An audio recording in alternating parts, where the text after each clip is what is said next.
Nobody sat you down and told you how hard this was going to be.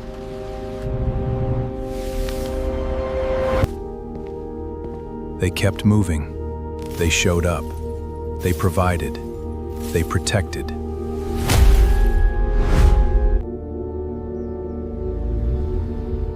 And this video is the conversation nobody had with you. The conversation your father never had with you. Nobody sat you down and told you how hard this was going to be. Not because they did not care, because nobody sat them down either.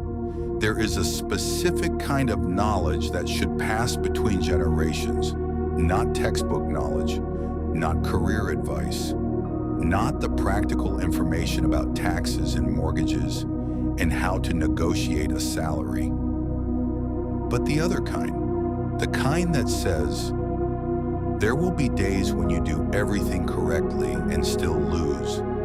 There will be people who mistake your silence for weakness and your patience for stupidity.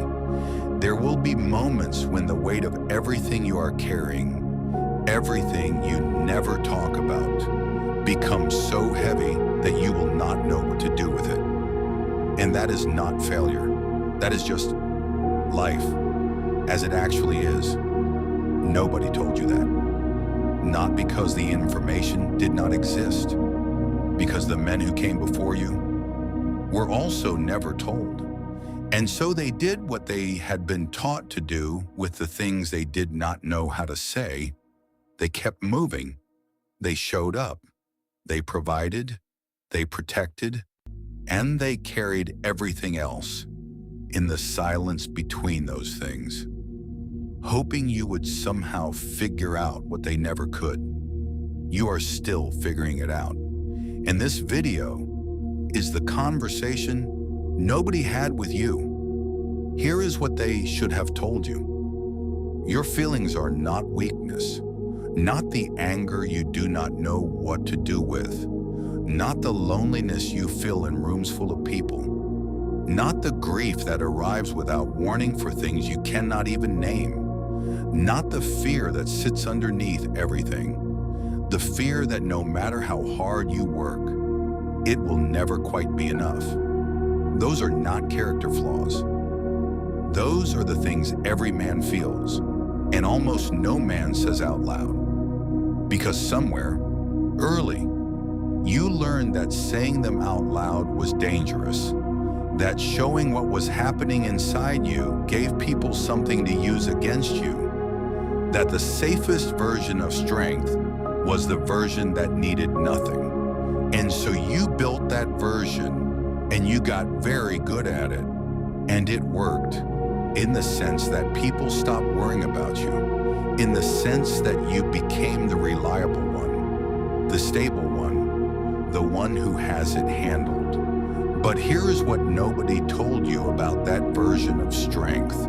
It is a performance, and performances are exhausting to maintain. And the longer you maintain one, the further you get from the person underneath it, the person who is tired, the person who does not always have it handled, the person who sometimes needs someone to ask, not how are you doing, but genuinely, how are you actually doing? And mean it, and stay for the real answer.